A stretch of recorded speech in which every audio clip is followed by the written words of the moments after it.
So last time we did the huge comparison of 3 different calibration techniques. Can I get you to close the door? And then this time we're going to be sort of drawing back again and looking at large data sets as a whole and looking at some of their statistical measures. So let's just like popcorn, what are some of the statistical figures of merit that we've talked about so far? Mean, someone else? Standard deviation? Relative standard deviation. If I take that and multiply it by, say, 100%, what is that one called? CV, or coefficient of variation. What's the standard deviation squared? Variance. Anything else? Range, very good. What if I have multiple labs like we did with the measurement exercise? What can we calculate? If I want to talk about their precision. The pooled standard deviation. Yeah, where you pool everything. Then we had several tests. What kind of tests do we have? T-test. You've answered a lot. What? Q-test? That's okay. That's okay. Grubbs test. F-test, T-test. I think that's what. Did we say F-test?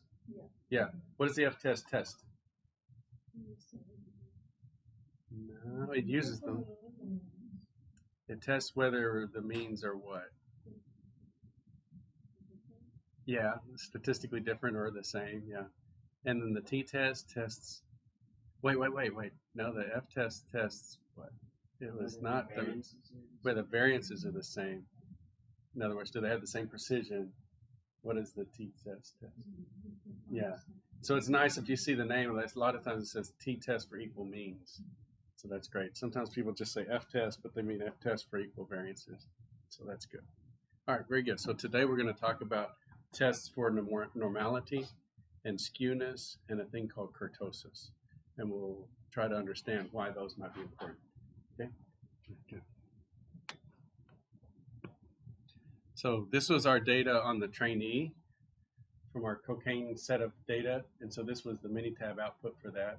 And this was nice because if you notice, we had to go through the Grubbs test or the Q test to see if there was an outlier, that number 15, and sure enough, it showed up here with it as an asterisk. So if you just do a graphical summary in Minitab of that data, it immediately flags that top number as an outlier and then does the statistics without that. So you get the more reliable variance and the more reliable mean. And then over here we have we have this Anderson-Darling normality test, which we'll talk about that in a minute. Then we have the mean, which we calculated, the standard deviation, the mean squared. The standard deviation squared, the variance. We have these other terms here, skewness and kurtosis, which we're going to talk about today. Then we have the definitions of this box, this quartile box. So that box contains the first and the third quartiles. The median is right in the middle of those. And then you have the minimum and the maximum, so that would give you the range right here.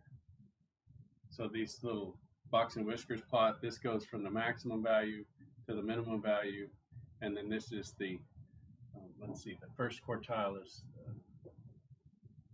the lowest number, so this is the first quartile.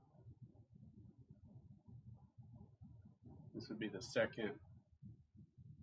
This would be the third. So 25% of the data points are here. That's what we mean by quartiles. And then up to 50% of the data, we're at the second quartile, so that's 50%. And the third quartile is 75%. And then the maximum is 100%. So we're just looking at the data sorted in order and sort of seeing where a quarter of the data are. That's what those quartiles are.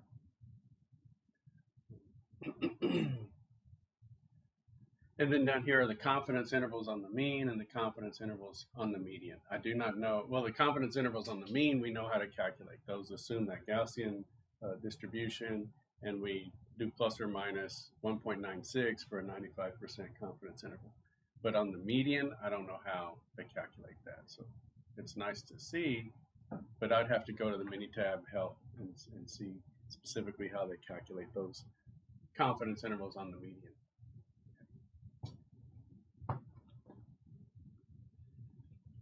So if I wanted to know what this Anderson-Darling normality test was, I mean, it kind of makes sense. It's a normality test, so it's probably testing to see if my data is normally distributed. And remember that our confidence intervals are based upon a normal distribution. So it would be nice to test to see if our data is normally distributed, because that would tell us how valid our limits are for our confidence. Okay. And so we could go up here to help and do the stat guide and look up any of these terms. So if you don't understand something in Minitab or even in Excel, the help menus are pretty good. So this is the Anderson-Darling normality test. So the null hypothesis, again, we're doing a statistical test, so we need to know what we're testing. We're testing that null hypothesis. And the p-value would be the probability that the null hypothesis is true. Okay, so this is our null hypothesis, that the data follow a normal distribution. P-value is the probability that that is true. If this probability is less than 0.05, then we reject the null hypothesis. So you can compute the Anderson-Darling normality test for other distributions too. So it's included in that graphical summary of statistics. So that's what we're talking about, and this is our forensic chemist. Let's go back to that one previous. Let's go back to the trainee. So it was 0.196. Okay, so because this is greater than 0.05, greater than 0.05, okay, we fail to reject that it's a normal distribution. We can't really say that it is a normal distribution, but we can say that the probability of it being a normal distribution is 0.19. So around 20% probability that it's a normally distributed data set. We only have 10 data points. So we just really don't have a lot of confidence that it's normal, but it's not so crazy that we could eliminate normality. Right? And so since it's greater than 0.05, we will fail to reject null hypothesis. So we'll say that it's not so abnormal as to be thrown out in terms of its normal distribution. Whereas the forensic chemist, look at the probability that it is a normal distribution in the data. See, it's much less than 0.05.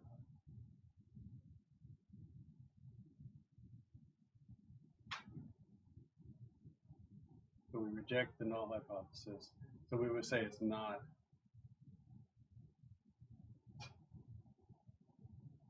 normally distributed.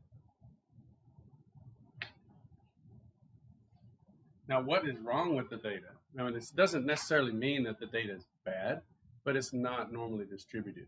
So how could we tell in what way is it not normally distributed? So can you describe what I mean by normally distributed? What does a normal distribution look like?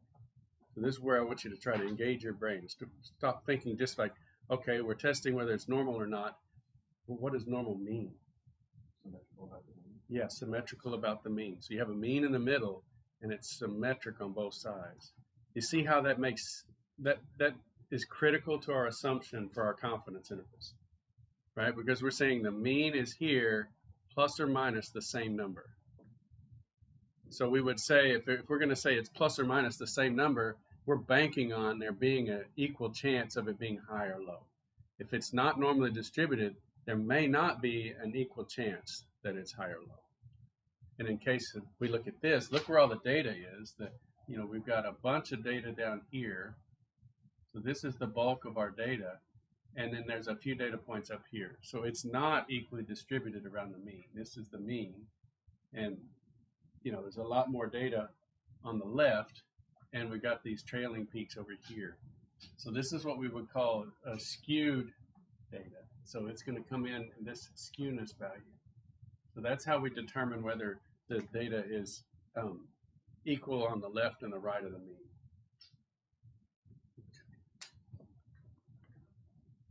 So kurtosis, this is the trainee data.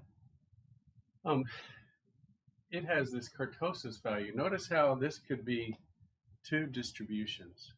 It could be a distribution that is really flat like this, which may even be normal with a really big variation, and a particular distribution that was really skinny, which may be also normal around its center point. And so kurtosis can tell if the data is normally distributed in the sense that it's too peaked or too flat, or some combination of that. The blue line is what a normal distribution would look like. And so the blue line would say that this bar needs to be a little taller, and this bar needs to be a little taller. But because those bars are not taller, then this is less like a normal distribution. It still comes in at about 20%, but it has this kurtosis value. So that's what kurtosis tells us. And so this is the kurtosis value, whether a data is sharply peaked. If it's sharply peaked, it'll have a positive kurtosis value. And this is a better picture of that distribution that has two populations in it. So that might be one population, and this might be another population. How would we get data like that? Well, think about our example where we open the trunk and there's 100 little bags of cocaine, and there maybe let's say there's 50 of them that are colored blue and 50 of them that are colored green. And we analyze them separately. So we take just the blue ones. We analyze what would our sampling plan be for 50. So let's review that. We always get the first 20, so we pick 20 at random, set those aside. Yeah, and so there's 30 left over, so we take 10% of what's left over, so 23. So we go test those 23. Well, we can't tell the difference, but there may still be a difference in those. Maybe there's two different people making those batches, and one person is really good, and they make a real precise, repeatable combination of whatever drugs they're putting in the bag, and the other person's more sloppy, and there's more variation. But they all have the same average value, say, of cocaine. But the other, one is more sloppy, so it's a little bit more, a little bit less, but on average, it's the same amount, okay? And so the sloppy person would be here, and the real precise person would be there, but because they had the same bulk amount of cocaine on their table and they put it all in the bags, you've got a subset of the bags that has a really narrow distribution and a subset of the bags that has a really wide distribution. And so it's not quite bimodal because they don't have a different mode. They're all in the same spot. Okay. But there's definitely two distributions there. These two distributions, if you were able to detect them, like you were able to separate the data, and if you did a t-test, they would pass the t-test for equal means, but they would fail the f-test for equal variances if you could get in there and separate those two populations. But there's definitely two populations there. Now, if you have a negative kurtosis value, what kind of data might give this? Well, this might be several distributions that have closely spaced means. So let me try to draw this. So you might have a distribution like this. I can't draw. I got to square up on this. Let me erase that. So let's see. You got a distribution like this, a distribution like this, and then I'll draw this one backwards. A distribution like this. And so they all contribute there in the middle, but they're slightly shifted and not resolved. So it's like three unresolved peaks that have this flat top. And so again, it's flagging this as saying this is a problem with your distribution. It's not a normal distribution. So it might be multiple distributions closely spaced and not resolved. So that would be flat peaked, and we give a negative kurtosis value. There's also the skewness value that sort of illustrates whether something is tailed to the right or to the left. So this data is not that tailed. You see there's this sharp peak in the middle, but then the data is somewhat evenly distributed on the right and the left. Whereas this one It's a much larger skewness value, and you see how if I were to draw this distribution, it would be big peak here, and it would tail off like that. And so this is what we're calling the tail. Okay. And all you got to do is think of Jabba the Hutt. Okay. Because that's what he looks like. He's got a big long tail, you know, it's this big slug looking thing. And so that's how it tails. And so you'll never forget skewness now. Okay. So we go to, when I say tails to high value, that's what I'm talking about. The tail goes to the high value. Pretty good job, don't you think? I need to draw the little guy that laughs up in the corner.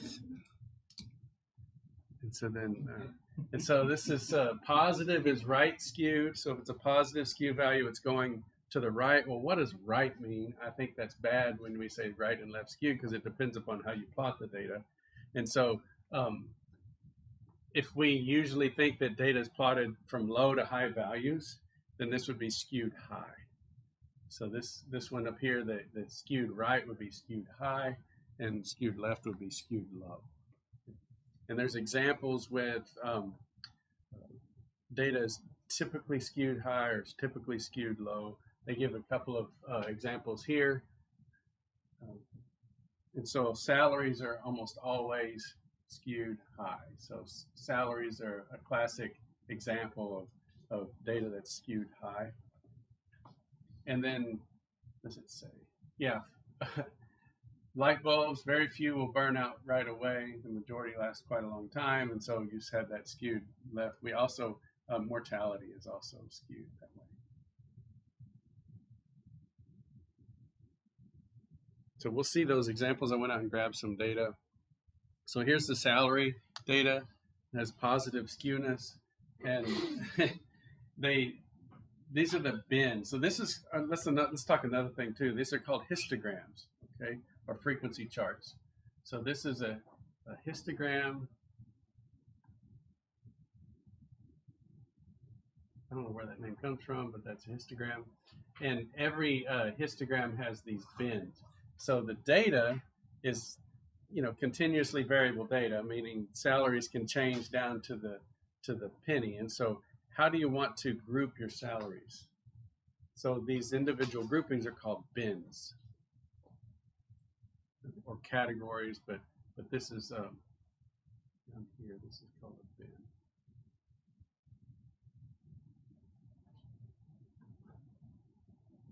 And this is telling us a $5,000 increments. And so what they've done is they said anything within, you know, these different ranges, like 145,000 to 149,999 is going to be a bin. And so everything in that range is going to be plotted, and that's the frequency of values in that bin, or how many values are in each bin.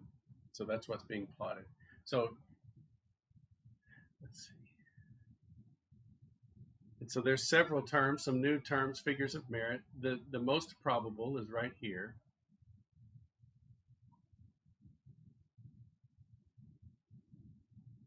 And that's also called the mode.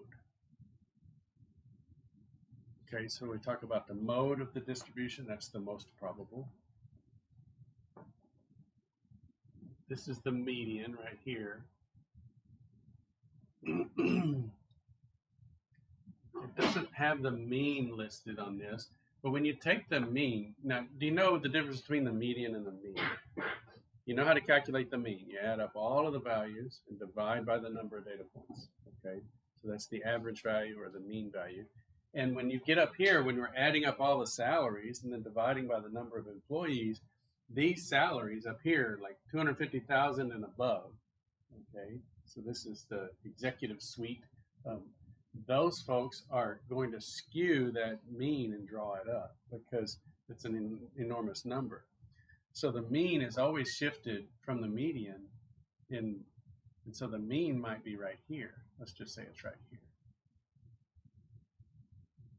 So whenever we talk about average salaries, this is saying that the average salary is between 70 to 75,000. That sounds really good. When you're looking at a company, say, wow, the mean salary, I can't even say it because it's not the one you're supposed to use, but the mean salary is 70 to 75,000. But the median is you sort all the salaries low to high, and let's say there's 100 salaries, you go to the 50th one. What is that one? So it's halfway up. So you sort everything low to high or high to low, and you go to the very middle data point, and that middle data point is the median. And so then the median is roughly 50,000. You see how that's more representative of what you're likely to get? The most probable salary, the mode, is down here at 15 to 20,000. Quite a bit different than the mean or the median. So whenever you hear people talking about salaries and you hear them using the mean or average salary, you know that's not the right one to use. You need to ask yourself the question, why are they using that number? Because they made a choice. Okay, so what else do we have to say about this? So if this is the mean plus or minus, so let's show how assuming a normal distribution would be a problem.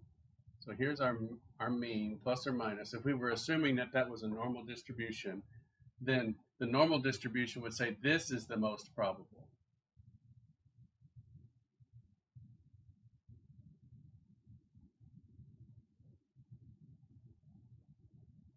Right? And it's not anywhere close to the most probable. So our statistics would be trash if we were to say the mean salary is the most, if it's normally distributed, that would be the most probable. And it would be an equal distribution on both a high and low. Okay. So you would say, well, yes, of course, I have a chance of making 50,000, but I have an equal chance of making 95,000. That's not true, is it? But that's what a normal distribution would give you. You go from the mean the same distance in both directions, and you have equal probability if everything's random. Okay, and this is what we have for data like this. So this is a negative skew, and this is the age at time of death, so mortality. And so here again, the most probable time. So we can come down here. Our bins, let's see, looks like our bins are, okay, so these are all 1-year bins. So females come in at, what, 90, looks like? I don't know what country this is, it's not ours. This is 85, so 85 to 90. It actually is. Is it? 2013, yeah, let's see, yeah. So that's interesting. I've always heard it was like 78. Well, that may be the average, yeah, or the median. But the most probable is upwards around 90, and for men around 95 or 85. Sorry. And so when we talk about significance, right? This is where I worry about. Let's see. How do we know when we talk about a significant difference between this distribution and that distribution and so on? When we're talking about individual people, every individual is significant, right? Like that, and those 5 years are probably significant, to the person that's experiencing them. And so anyway, I just always worry when like healthcare and insurance and all of these things sort of get away from the individual and start talking about averages and basing decisions on the averages. And there's really no way to get away from that. But it always scares me because I don't want to be treated like the average, or the plus or minus, a statistical number and part of this faceless distribution. And I want my doctors to look me in the eye and say, well, this hip replacement may only last you 3 years, but maybe those 3 years are really significant for me, as an individual. Maybe we should have that conversation. Or maybe I should say, I've lived a good life. Everybody's happy. I'm good relations with all of my relatives and everything. I don't really have, any regrets that I need to repair in the next 3 years. Let's just skip the hip. But it's an individual decision, right? And I really want to, that's my little mini rant about getting away from the face-to-face and just starting to make decisions based only on the life expectancy and so on.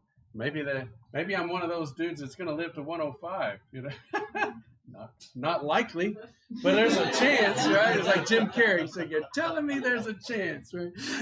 So, yeah. So anyway, yeah, it's the greatest video ever. And so then again, this skewness value doesn't really capture this really absurd situation, because these are not skewed. This one up here is beautiful and you know, normal and single mode data.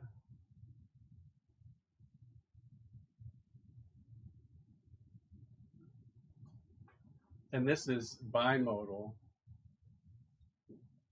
In fact, it's pegged at whatever limit of the detector you have here. So you're pegged at the bottom and the top. And this would be a really dramatic situation if you were to assume this data was normally distributed, because the least probable value is the mean, right? And the plus or minus is only going to capture these small little bits, whereas most of the data is extremely high or extremely low.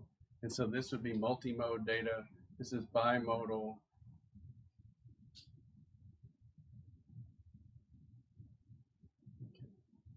And so again, lack of skewness is not the only thing. This would be captured again by that kurtosis value. And so it would be something that you would want to look at. So bimodal data can really distort your understanding of the data. Here's data that's both skewed and bimodal. And so when I use that term bimodal, I'm talking about two maxima, right? This is the mode for distribution 1 and a mode for distribution 2. And the general term is multimodal data. It doesn't have to be 2, but it could be multiple distributions. So you've got different populations in your data set. And you need a lot of data to capture those things. And so we see this kind of thing, maybe in salaries, maybe in life expectancy and other kind of medical outcomes. There may be certain factors about each different population where you start to see a central tendency for that subgroup. And to assume you have a homogeneous population when you've got subgroups in there that might have, in particular, might have their own factors that increase the frequency of whatever effect you're measuring in that subgroup, then you would see this. This was a thing that I learned in that Six Sigma process, and it's called a capability analysis. So this is going beyond just describing the data. We've described the data as normal or not. We've got single mode, multimode, we have skewness and kurtosis, and all those different ways to describe the distribution. Now we want to shift gears and look at things like false positive and false negative rates. We haven't really described how to do that in Excel. You could do it. We kind of hint at that with our 95% confidence intervals. So we're confident that 95% of the data, if it's following the same microscopic errors, like our GC is still operating the same way it did yesterday and our technique hasn't changed substantially, that 95% of the measurements on the same thing will be within those ranges. So we're saying there's only a 2% chance of being outside that range. But where's our specification limit? That's the one thing we haven't described. So what is a specification limit? Well, in industry, I'm supposed to produce parts that are like this mug, maybe 20 ounces, and that's my specification limit. And what are the chances that I produce a mug that's 19 ounces or 21 ounces? And when does the customer say, this is so bad, I won't like it anymore, right? So what's the specification limit? Well, in our case for the crime lab, I don't really know what the specification limits are, but let's just say we have a lower spec limit, an LSL, lower specification limit, that's 10%. Remember, our data was in 10% cocaine. And so if we say below this, we'd say no charge. and above this, charge.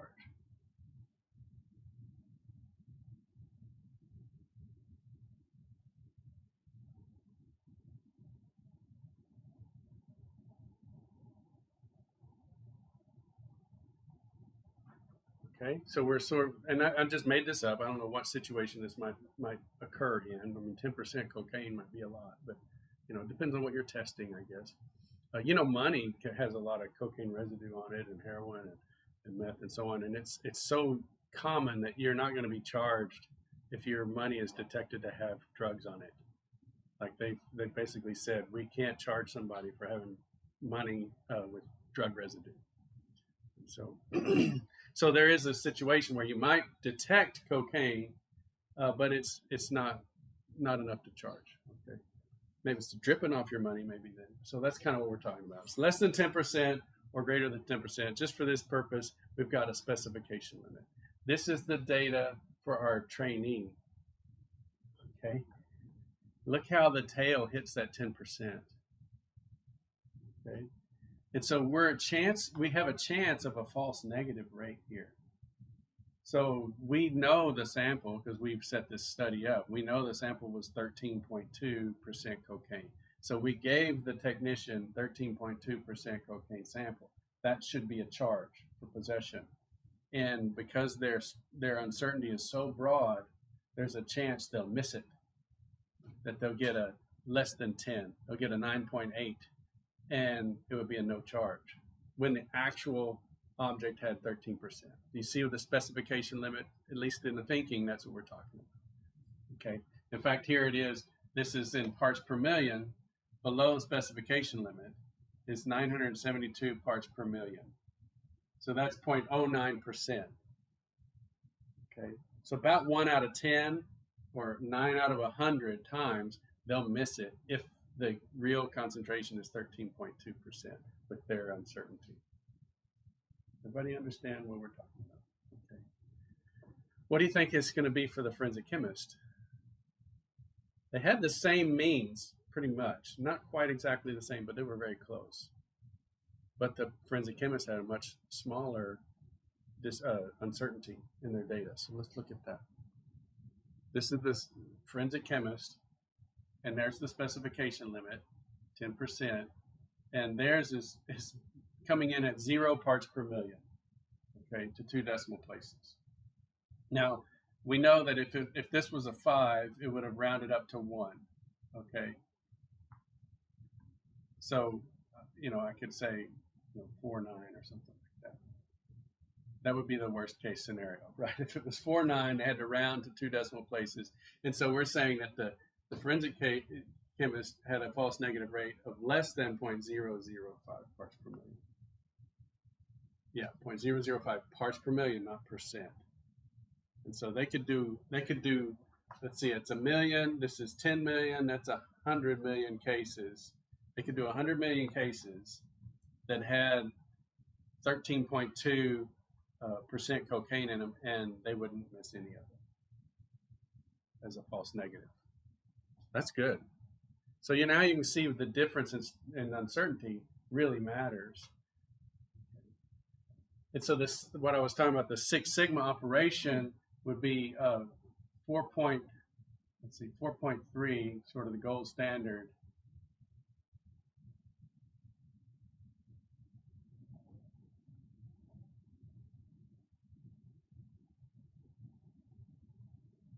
Is the Six Sigma. Is that Six Sigma gold standard. And so that would be what you would want to get all of your operations, your procedures, your technicians to be able to achieve that gold standard. And not only that, but that would allow you to set your administrative limits. So we could scoop this forensic chemist down here until this tail hits 4.3 past that number. Does that make sense? We could scoop this down, just take that distribution and slide it down by moving the mean until 4.3 goes past that line, and then we would say that that's our administrative limit. So maybe it's right here at 11, 11.1. So we would say if the value is below 11.1, then our uncertainty is unacceptable. And we would say, so we can detect samples down to 11.1 with fantastic confidence. Okay, when we get below 11.1, we may start to say it's indeterminate, whether it was above or below the level. Okay. So that's how they decide whether it's too close to determine. You know, they're not going to say it was 10.01, and they're going to say I'm confident that it was 10.01. That's too close. It might be below, and they just got a high number. It might be above, and they just got a low number. And so they're going to say below this mark, it's indeterminate. We're not confident enough in our procedures. We can say we think it's 11.1, but we're not going to say with X confidence that it's above 10. So that's how you would set your administrative specification limits. This is just more of the same. Let's go ahead and play around with Minitab since we have some time. So let me move things around.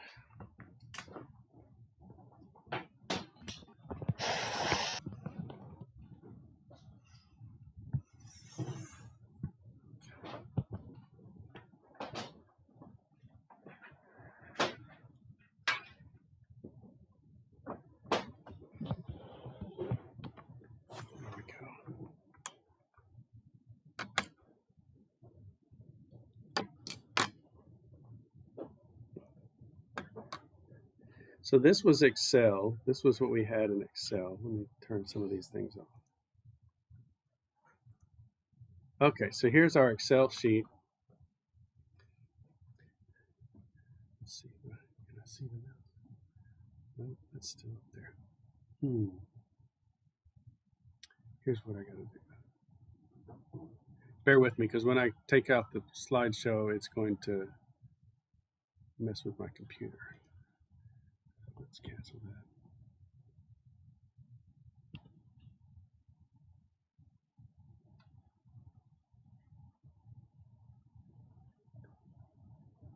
Did it? Okay. Yeah. All right. So let's move the Excel over there.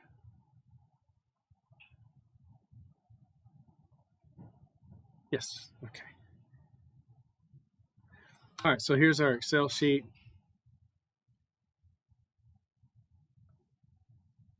Oh, that's too bad. I can't see it in my mouse on the screen. I have to turn around.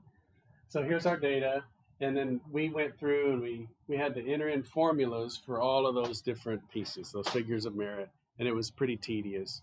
And calculating the range and the median and the standard deviation and all of those things. And so I've gone to Minitab.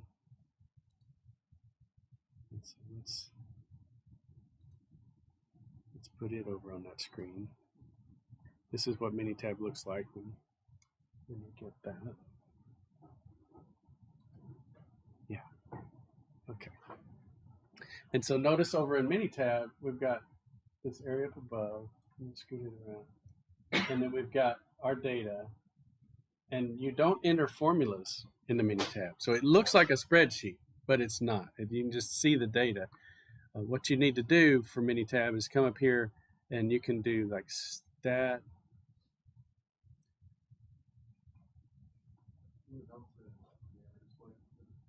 Well, no, because I like to see, I've got to control which window is visible. And so that's what I'm doing. And so let's go ahead and do graphical summary. So see stat, basic statistics, graphical summary. And then you come along and then you, for the variables, double click trainee, double click forensic chemist, hit OK. Should generate 2 charts. The nice thing about it is it has this summary report window, which everything is in there. If you manipulate the data at all, you get a log of what's going on. So it's really good for labs that have what I want to say, forensic nature, because you have to track what everybody does. And so you cannot go in and manipulate the data without there being a record of it. So everything you do in this software is recorded. which is great. Is that the way it is in Excel? No. In fact, I could go in and I could fiddle with the formulas and change things for particular cells, and you wouldn't be able to tell it with what you print out. Okay. Whereas this, you could print that session log and it would tell exactly what you did with all of the data and so on. So here we have that report for trainee, which you've seen on some of the other slides, got the normality test and all of that. Okay. The little outliers there, etc. And there should be one for the forensic chemist.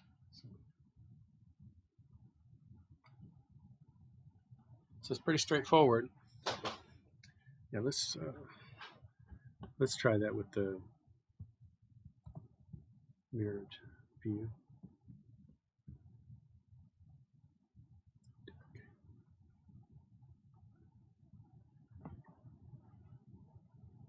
Okay.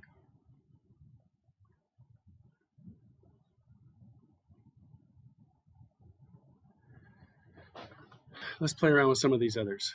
Let's see, stat or graph. You could come up to graph and do the scatter plot.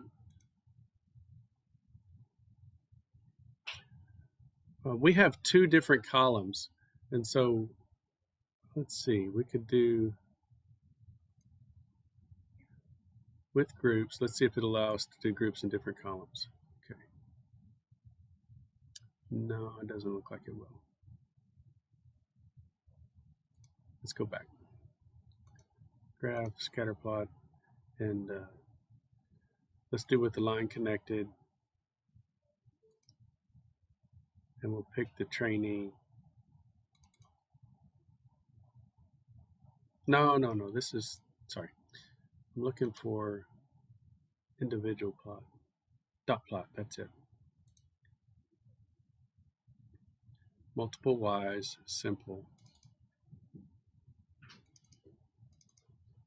So you see, you just double click the columns. You come over here, you could pick the scale, axes, tick marks. You could do labels, and you could type a title in, subtitles, and everything like that.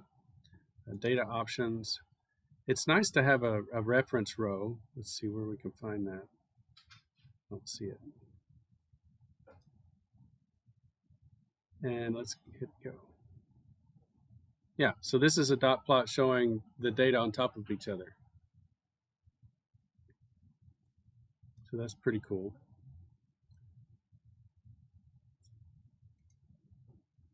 Let's see.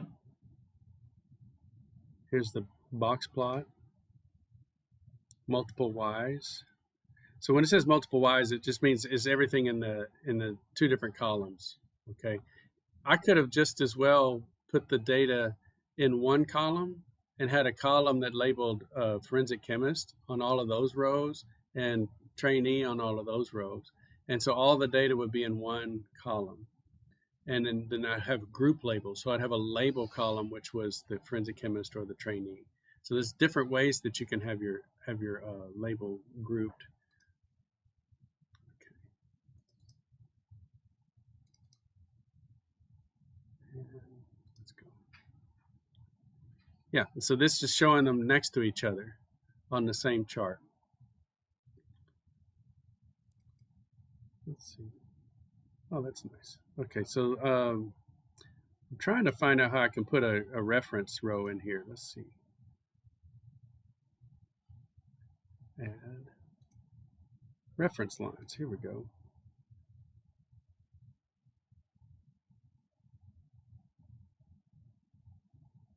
Okay, that didn't do much.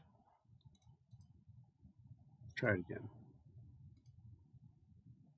Computers make you crazy, right? They say the definition of insanity is doing the same thing but expecting different results, right? But I just did the same thing and got different results. So that's the way it is. So show reference lines at Y values of 13.2. Okay.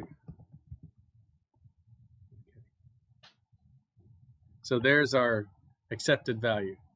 And so again, you don't have to do any of this in Excel. You know, this would be okay you could make this in Excel, but think of how much of a pain it is to get the boxes all the same size, the font's the same size, the color's the same color, and everything like that. Whereas if you do this over and over again, every chart is going to look the same with different data in it. And that's always nice. It saves you so much time redoing all of the stupid stuff. Sizing the box, sizing the font, changing the colors, getting rid of Excel's defaults because you don't like them, and those kinds of things.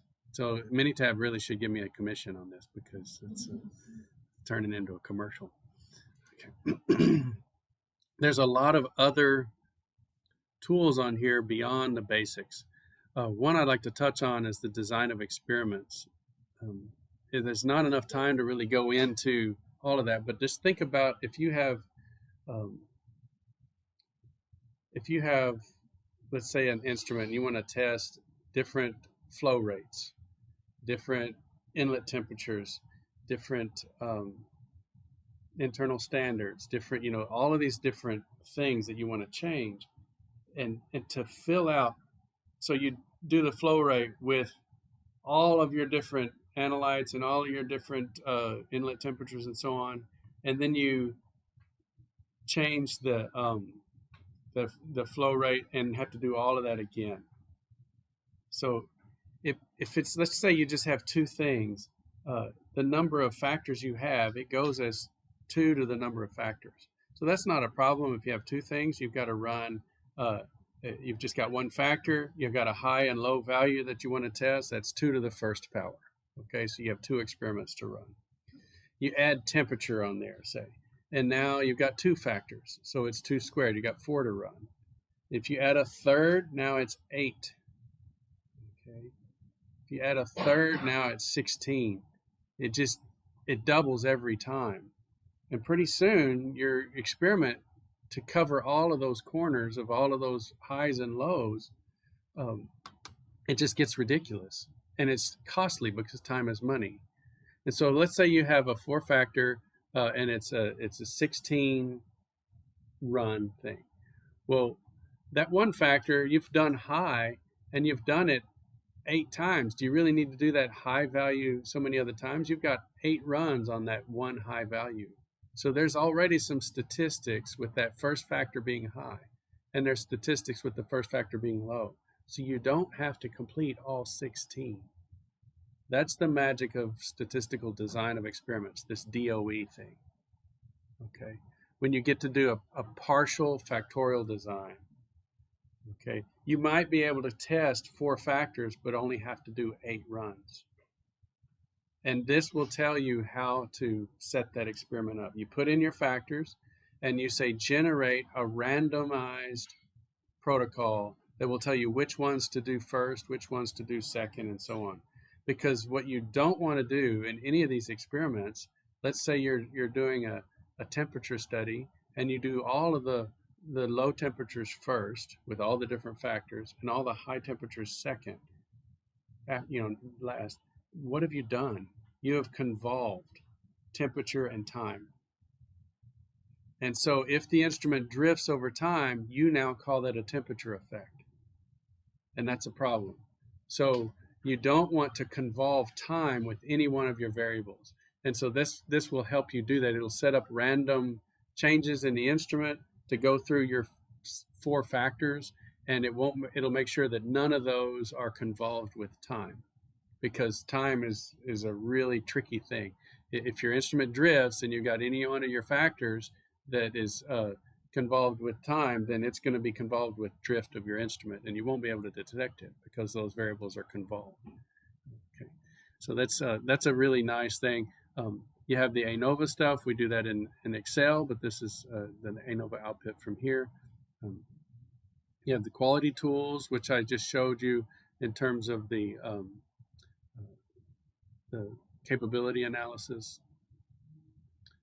Anyway, there's lots of fantastic capabilities here. There's different graphs. You have we did the dot plot and the box plot. This interaction plot is really good, but we just don't have a data set that we can use. We'll look at that in maybe next lecture. So we'll look at some more of these different kinds of plots in Minitab. But yeah, we're coming up on the end. Are there any questions about the stuff that we covered today. You have a good feel for mainly skewness and kurtosis and multimodal data. Those are the main factors. So how would you detect if you had data that was multimodal?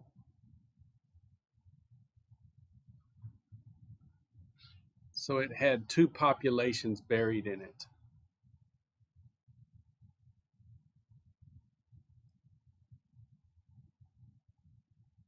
So what are some things that like let's say you did a Minitab graphical analysis, what are some of the numbers that we've talked about today that would make you think maybe my data is multimodal? Yeah, one of the kurtosis values, the negative kurtosis, which would be flat, or is peaked, flat, positive's peaked, flat. Again, you've got two means that just aren't resolved, at least two means that aren't resolved if it's really flat. So negative kurtosis would be one that you would start thinking, that's interesting. What about the others? Describe how some of the others would tell you there's multimodal data.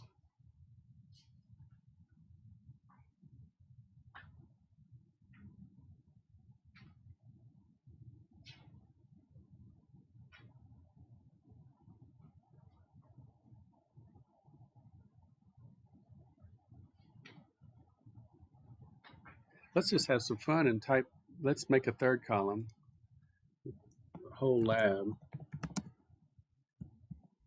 So we're going to make multimodal data. We're going to combine the forensic chemist and the trainee. So we're going to take this data here.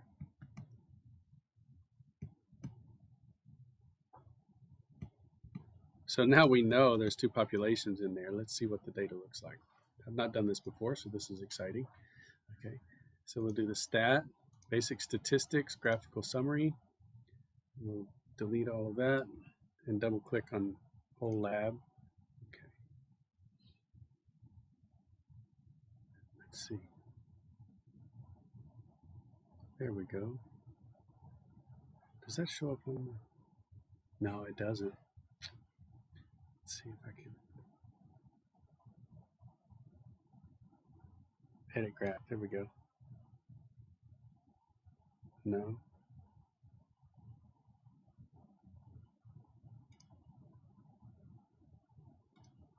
Well, let's just do this. We'll just look at it here. Oh my goodness. It came out as it looks pretty good. The kurtosis value is very positive. Okay, because remember our forensic chemist, the data was really nailing the middle range. It joined with the ones from the trainee, but the trainee is the one that's sort of flattening it out. There's two outliers now. Okay, so with statistics on this middle piece, it's like, yeah, it's pretty good. No, but it's a 0.01 chance that it's normal. So the normality test, if you got multimodal data, it's not going to be normally distributed. Is it skewed? No, it was skewed. The forensic chemist was skewed, but now we've added in the uncertainty for the trainee, and it's no longer skewed because the trainee was kind of all over the place. But we definitely have roughly equal means, but different variances. And so we have a really high and positive kurtosis value. So in this case, it's hard to say. I don't know if the word is multimodal because the modes are the same, right? But it's definitely two different populations because of the different variances. Two different data sets. Okay. Let's see. What other mischief can we get into? I think that's about it. So we'll just finish early a bit today.